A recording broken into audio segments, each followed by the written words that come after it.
بسم اللہ الرحمن الرحیم الحمدللہ رب العالمین۔ میرے بھائیو دوستو، اللہ رب العزت نے نمازوں کے بارے میں فرمایا، ایمان والوں کی ایک صفت بیان فرمائی۔ ایمان والے وہ ہیں جو اپنے فرض نمازوں کی پابندی کرتے، اپنے فرض نمازوں کی حفاظت کرتے، ظہر کی، عصر کی، مغرب کی، عشاء کی، فجر کی، ان نمازوں کی پابندی کرتی ہے۔ اور خاص طور پر فجر کی نماز کو بتایا گیا کہ نماز میں فرشتے تبدیل ہونے کی اوقات ہے، فرشتوں کی ڈیوٹی تبدیل ہوتی ہے، اور عصر کے وقت میں بھی۔ اور فجر کی نماز کی بڑی اہمیت ہے۔ اندھیرے میں آدمی کو نیند سے اٹھنا دشواری پیدا ہوتی ہے۔ اگر یہ ایمان والا ہوگا، ایمان کی صفت ہوگی اس کے اندر، ایمانیت ہوگی اس کے اندر، ایمان کی کمالیت ہوگی اس کے اندر، نماز کی حفاظت کرنے والا ہوگا اس کے اندر، تو نیند سے اٹھنا آسان ہوگا۔ جیسے فرمایا کہ جو آدمی فجر کی نماز پڑھ کر نکلتا ہے تو اس کے ہاتھ میں ایمان کا جھنڈا ہوتا ہے، اللہ کا جھنڈا ہوتا ہے۔ اور جو آدمی فجر کی نماز بغیر پڑھے نکلتا ہے تو اس کے ہاتھ میں شیطان کا جھنڈا ہوتا ہے۔ نماز کے بارے میں اللہ کے نبی صلی اللہ علیہ وسلم نے فرمایا کہ نماز میری آنکھوں کی ٹھنڈک ہے۔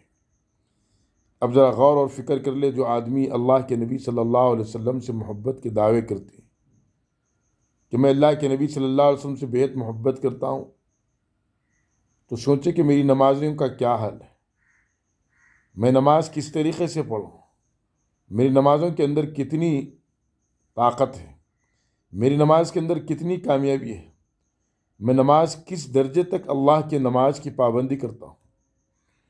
جس چیز کو نبی پاک صلی اللہ علیہ وسلم نے فرمایا کہ میری آنکھوں کی ٹھنڈک ہے، تو میں نماز کے ذریعے سے اللہ کے نبی صلی اللہ علیہ وسلم کی آنکھوں کو کتنا ٹھنڈک پہنچایا، یہ محبت کی دلیل اپنے آپ میں آدمی سوچ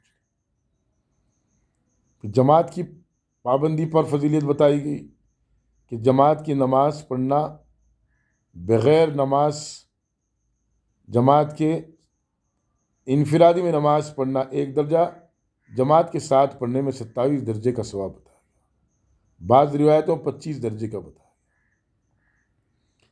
تو ہمارے گریبان میں جھانک کر دیکھیں، میں نبی پاک صلی اللہ علیہ وسلم سے محبت کے دعوے کرتا ہوں، لیکن میری محبت کس حد تک محفوظ ہے۔ میں نے وہ اللہ کے نبی صلی اللہ علیہ وسلم نے جو بتایا، آنکھوں میں ٹھنڈک، نماز کی ٹھنڈک میری آنکھوں میں، مومن کی معراج، شیطان کا منہ کالا کرتی، شیطان کی کمر توڑتی، نماز کے ذریعے سے انسان کی مدد کی جاتی۔ اللہ پاک جیسے فرمایا کہ نماز اور صبر کے ذریعے سے، یا ایھا الذین آمنوا استعینوا بالصبر والصلاۃ، نماز اور صبر کے ذریعے سے اللہ کی مدد چاہو۔ نماز ایک اللہ کا ایسا حکم ہے جو براہ راست آدمی اللہ سے ملاقات ہوتی، اللہ سے مانگنے کا ایک راستہ ہے۔ نماز اچھی ہوگی، وضو اچھی ہوگی تو نماز اچھی ہوگی، نماز اچھی ہوگی تو دعا جاندار ہوگی، دعا جاندار ہوگی، دعا کرے گا آدمی، حالات خود بخود اس کے اوپر اللہ پاک کھولتے ہیں۔ اسی لیے اللہ سے دعا ہے، اللہ پاک ہمارے حالات کو درست فرما دے، ہماری نمازوں کو درست فرما دے، ہمیں 5 وقت نماز پڑھنے والا بنا دے۔ اللہ سے دعائیں کرتے رہنا، اللہ کے حکم کو زندہ کرتے رہنا، نبی پاک صلی اللہ علیہ وسلم کی ایک ایک سنت کو زندہ کرتے رہنا۔ جیسے اللہ کے نبی صلی اللہ علیہ وسلم نے فرمایا کہ فجر کی نماز، فرض نماز سے پہلے 2 رکعت نماز، اما جان عائشہ فرماتی، روایت میں آتا کہ دنیا اور دنیا کی مافیا سے بہتر ہے فجر کی سنت ہے۔ سنتوں کے اندر کتنی بڑی طاقت رکھی، یہ آدمی کو اب دنیا میں پتہ نہیں چلے گا، مرنے کے بعد میں پتہ چلے گا کہ میں نے کس سنت کو نبی پاک صلی اللہ علیہ وسلم کی زندگی میں لایا تھا، اور مجھے اس کا ثواب اب یہاں پر ملے گا۔ اسی لیے آدمی کو چاہیے کہ اپنی زندگی کو جائزہ لے، زندگی کو دیکھے میں نے اللہ کے احکام کو کتنا عمل کیا، میں نے نمازوں کی کتنی پابندی کی، فرض نماز کے میرے لالے پڑے ہوئے، تو میرے پاس میں کیا ثبوت ہے میں اللہ کے نبی صلی اللہ علیہ وسلم کی آنکھوں کی ٹھنڈک کا سامان بنا۔